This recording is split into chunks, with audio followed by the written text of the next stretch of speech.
Coucou à tous, bienvenue dans le tutoriel de la mousse de mangue sur demi-cylindre de sucre. C'est une recette pour 4 personnes.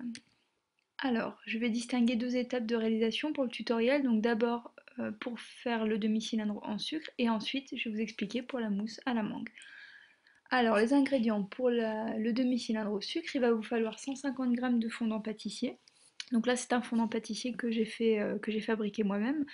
Vous pouvez en acheter du tout fait dans le commerce.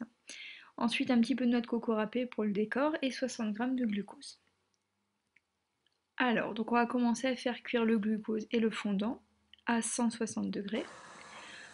Voilà, donc on met ça dans une casserole, on mélange bien et là vous voyez j'utilise une spatule thermomètre en fait qui va me permettre de mélanger et de vérifier la température. Donc pourquoi 160 degrés Ce qui va nous permettre en fait d'obtenir un caramel blond, ce qu'on appelle en fait pour les cuissons du sucre.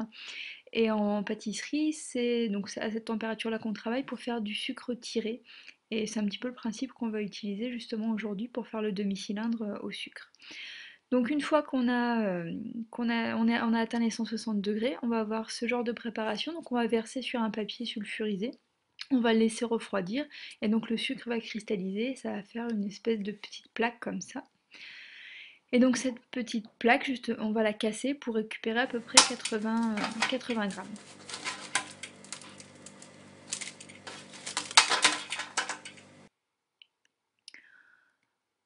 Ensuite, donc pour fabriquer les demi-cylindres, je vais dessiner des patrons sur ma feuille de papier sulfurisé. Donc là, j'ai décidé de tracer des rectangles de 5 cm sur 12. Vous allez comprendre pourquoi par la suite.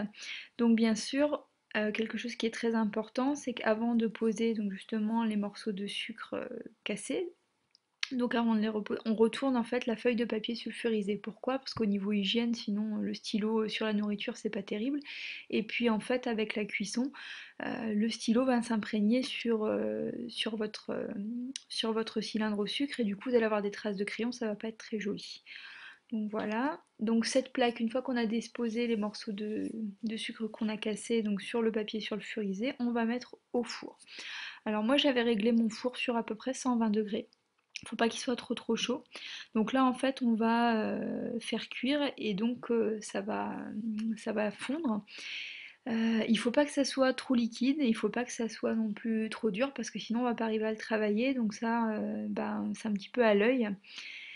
C'est un coup de main à prendre et de toute façon si c'est trop liquide on attend que ça durcisse et puis si c'est trop dur on met un petit peu au chaud. Voilà, ça va être un petit jeu tant qu'on maîtrise pas encore la technique. Donc une fois qu'on a la texture idéale, on va étaler. Voilà, pour essayer de faire une couche assez fine. Faut pas que ça soit trop épais parce que sinon votre demi-cylindre va être difficile à croquer en fait. Une fois que c'est étalé, donc là je suis désolée, la photo rend pas très bien, mais c'était un petit peu compliqué d'étaler et de prendre la photo en même temps et de découper parce que ça reste assez chaud quand même. Donc on va découper les formes souhaitées. Là j'ai utilisé un couteau. Je regrette un petit peu, je pense qu'il vaudrait mieux utiliser soit un emporte-pièce. Euh, bon là il aurait même pas été du coup utile de dessiner sur le papier sulfurisé. Ou alors un outil style roulette pour découper les pizzas. Je pense que ça aurait été un petit peu plus simple. Une fois qu'on a découpé donc son rectangle, on va l'appliquer sur quelque chose de cylindrique, type. Donc là j'ai pris un petit rouleau à pâtisserie, ça peut être aussi un petit verre, enfin, voilà la forme que vous souhaitez pour que ça fasse en fait un arrondi. Il faut être assez rapide parce que le sucre refroidit assez vite et puis après ça finit par casser. Pour coller la noix de coco, alors on peut coller directement dessus. Personnellement, j'ai décidé de badigeonner en fait l'extérieur de mon demi-cylindre avec un petit peu de sirop de citron vert pour que ça colle mieux et puis aussi pour le goût parce que je trouve que le citron vert se marie bien en fait avec la mangue. Donc voilà. On saupoudre de noix de coco et puis on laisse sécher le temps de préparer donc la mousse à la mangue. Alors donc justement, on va passer à l'explication pour la mousse à la mangue.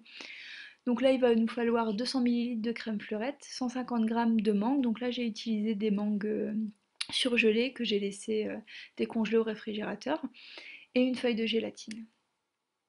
Alors quelque chose qui est super super important pour sa crème fleurette, donc pour le choix de sa crème fleurette, pour faire une bonne chantilly, en fait il faut avoir une crème fleurette qui soit riche en matière grasse. Si vous prenez une crème fleurette allégée, ça va pas tenir. Pourquoi? Parce qu'en fait, donc la chantilly, c'est ce qu'on appelle un foisonnement, c'est-à-dire que dans le liquide, on va rajouter des bulles d'air.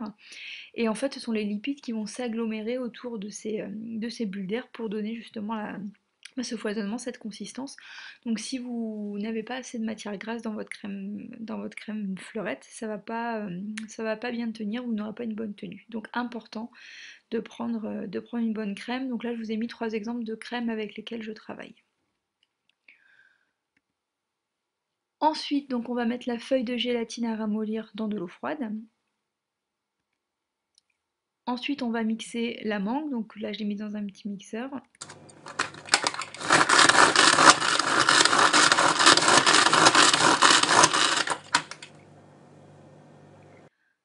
Voilà, on obtient donc une petite purée de mangue comme ça. Et donc cette purée de mangue, on va la mettre dans une petite casserole et on va la faire chauffer à feu doux, tout tranquillement. On la retire du feu et on ajoute la gélatine qu'on va avoir essorée. On mélange, on fait fondre la gélatine. On laisse refroidir ça. On va monter donc la crème en chantilly. Donc là, j'ai fait au batteur classique. Et petite astuce aussi pour avoir une chantilly qui va bien monter et bien tenir, c'est de mettre les fouets et le récipient dans lequel on va battre en chantilly au réfrigérateur ou au congélateur quelques minutes avant le travail. Donc voilà, on obtient quelque chose comme ça. Et ensuite, donc on va y ajouter la purée de mangue qui va avoir refroidi. Donc attention, on mélange bien avec une maryse, hein, on ne casse pas son foisonnement, on ne fait pas ça au fouet, on mélange délicatement.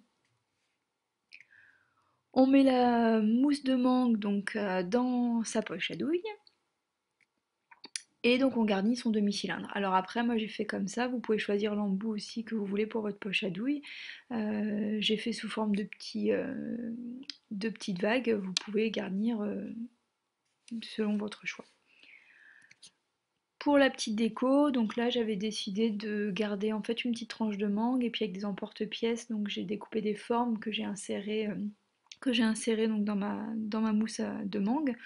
On peut très bien aussi imaginer le faire avec des framboises ou encore des écorces de citron vert, voilà, ou aussi remettre un petit peu de noix de coco râpée. Donc là, c'est au choix selon votre imagination. Voilà, j'espère que ce tutoriel vous aura plu.